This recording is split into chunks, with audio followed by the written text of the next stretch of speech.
Hi, welcome to the Meeples and Milkshakes Board Game Cafe. This is our very first unboxing video from our very first shipment that we've ever received.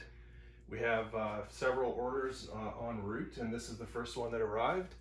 We have 8 boxes full of goodies here, and we're going to open them up, see what we've got, and get them ready for fulfillment on the website, meeples.ca.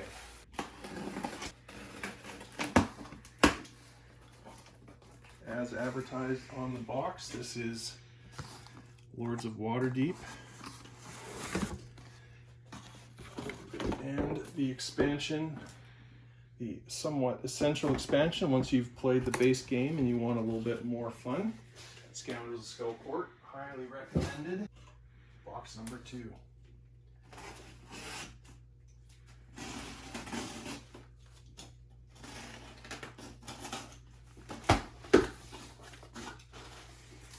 Nice. All right, Onitama, 2-player abstract game. Hive, another 2-player abstract game. Apparently this is the 2-player abstract game box because here is chess, a nice wooden chess board. There we go. Do all the smallest boxes first here.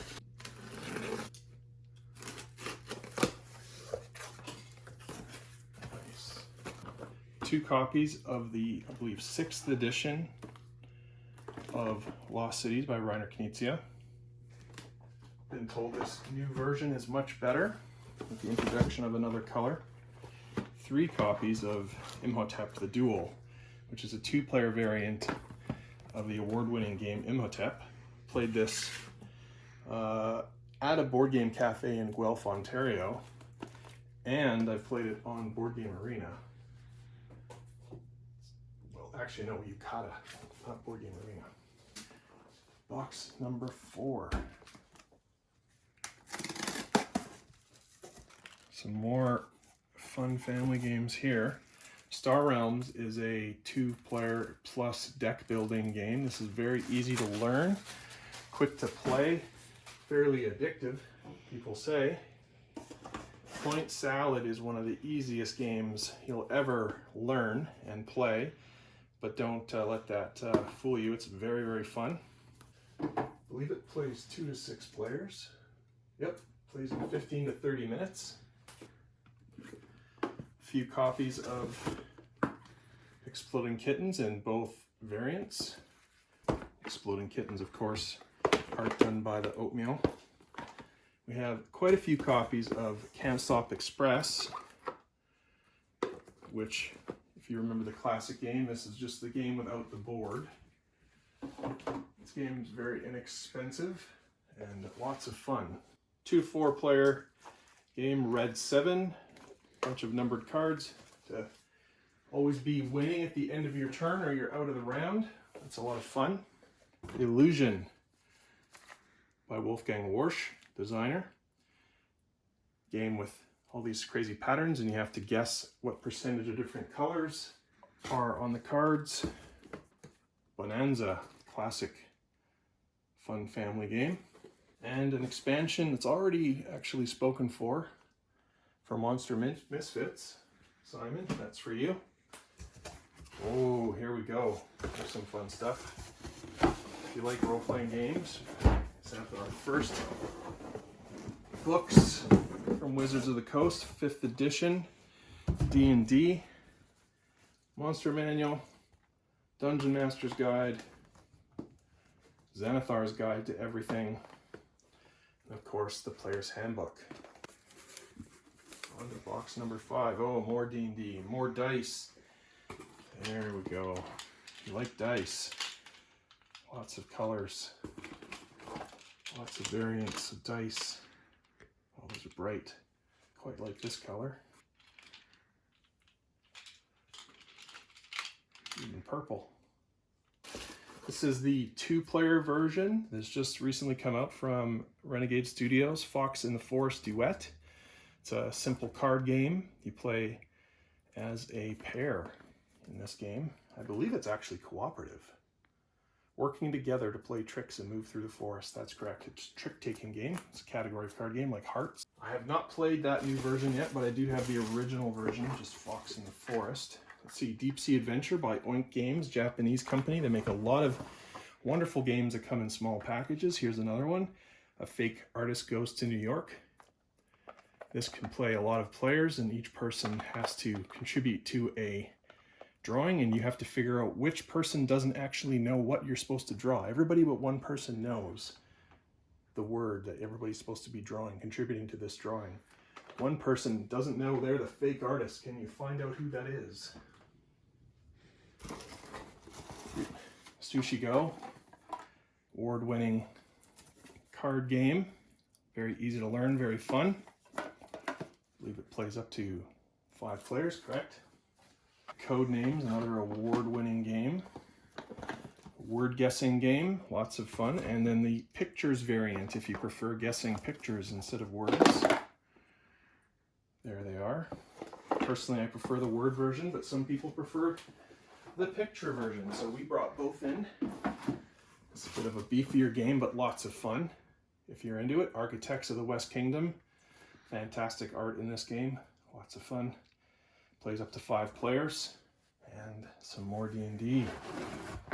First of all, we have character sheets. So if you don't want to print out your own, or you just like to have the official kind, there they are. 2 copies of the starter set. Very approachable, inexpensive way to get involved in this hobby, D&D. And then if you're getting a more serious, or you want to be a dungeon master in your game, in your campaign, this will help you get started with lots of other materials. Box number 6. So while I'm doing this, I'll talk a little bit about ourselves. It's a new business in Penticton. We're just starting up this week. We had hoped to start renovations on our cafe and have the place open for people to play games in May or June. Unfortunately, due to current events, we all know what that is, the pandemic. We are unable to do that right now. So that plan is on hold, but in the meantime, we want to bring you games so you can enjoy them at home. Keep yourselves busy, occupied, and sane during this time. This is one of the best games ever made, Terraforming Mars. Plays up to 5 players. It's a great game. I think it's number 3 on Board Game Geek, something like that, number 3. One of my favorites. Highly recommended. Imhotep, the actual full version of the dual version that I showed you before. Imhotep, the award-winning game. Very pretty to look at on the table. This is a fun game. If you haven't played this before, give it a try. Betrayal at House on the Hill.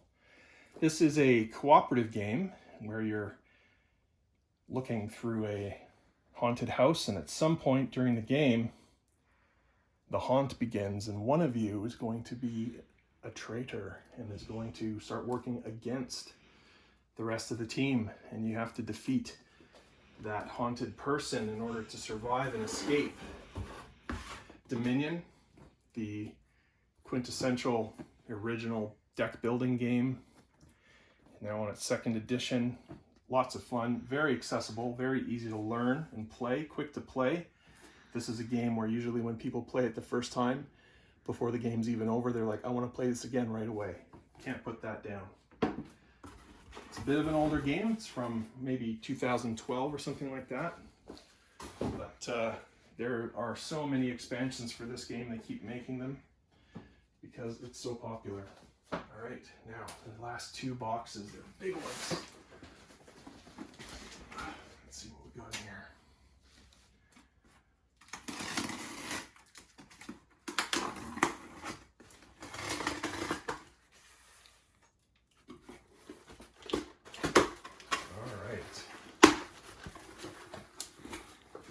Arboretum, the new edition of Arboretum by Renegade with much improved art over the original, which I actually liked, but apparently most people didn't.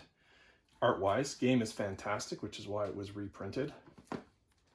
Give that a try. That plays 2 to 4 players. It's a quick game. It's a little bit thinky, but not too hard, and hopefully the new art makes it a little bit easier to understand. Everdell. Now, I'm going to show you the back of the box first. Look at how this looks on the table with this big 3D forest there. It's gorgeous to look at on the table. The art is amazing. Box is beautiful too. Look at that. So many awards this game has won. It's so fun. This game is just getting more and more popular over time as more and more people get exposed to it. Oh, that's not a good word to use today. Exposed. Introduced to it. Sagrada. This is a fun game, full of tiny little dice. Not that tiny, but pretty small. You put them in here and you make stained glass windows. This plays up to 4 players. It's very easy to learn. Lots of fun. You'll probably make a few simple mistakes the first time you played, and you want to play again so that you don't make those mistakes again, and that's part of the fun, is trying to do as well as you can. You're selecting dice, and other people might want those dice, and they'll be cursing you for taking the dice that they were just about to pick, but it wasn't their turn yet. Here's a couple copies of, actually a few copies, of Exit the Game, which is bringing the exit room type of experience into the home. These are inexpensive, play up to 4 players, take a couple hours to complete, apparently, and are very popular. There's new ones coming out all the time. What do we got next? Ooh, the new edition of King of Tokyo. More than 1 million smashes distributed. All right, this is a fun looking game on the table with these big monster standees. Plays up to 5 players. Simple dice game. It's actually a lot like Yahtzee. If you're familiar with Yahtzee, you roll dice, you pick the ones you like, you re-roll the ones you don't, you get 2 re-rolls, you hope you get the best ones, and you're trying to defeat the other monsters and survive. Stellar. This game I actually don't know anything about, except it was recently recommended by a mentor of mine from Victoria, Bill Heaton from Interactivity Board Games Cafe. If I remember correctly, he posted about this on Facebook saying it was really good, and so I added this to our first order. We have to give this a try someday ourselves. It's a beautiful looking game. The art's fantastic anyway, and Renegade always does a good production, so give that a try. Now, 3 copies of a game that's been very popular this year. 2 of them are already spoken for. Imperial Settlers, Empires of the North. There was an initial game called Imperial Settlers a few years ago, which was very good, but it was fairly complicated. They took that game and they distilled it down to its essence and made a better version of it, calling it Empires of the North. It's winning lots of hearts and minds, and it also includes a solitaire version. You can see it plays 1 to 4 players, and the solitaire version is getting a lot of acclaim for its fun, level of fun. And right now, there's a lot of people who could use a really fun game. It's a campaign mode, I think, the solitaire version. Don't quote me on that, but I think that's what I remember. So there we go. And last but certainly not least, Tiny Towns. I think we only managed to get 1. This game is in heavy demand right now. We only got 1 copy. We actually have our own here in the home. It's a lot of fun to play, very easy to learn. From AEG, Tiny Towns. Now, last box, here we go.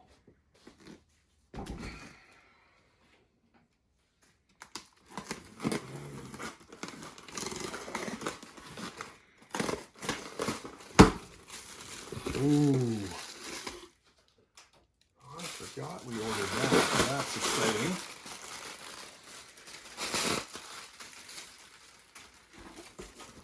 Well, you know, if you order some stuff from us to get shipped, they're going to be well protected.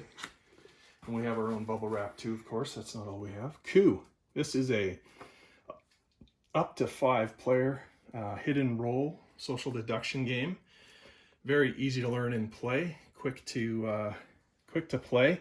You can play, you know, easily play 3, 4, 5 rounds of this before you know what you've how far you've gone. Lots of fun. You get to lie in this game and pretend to be somebody you aren't. Of course, Cards Against Humanity is a party game for horrible people.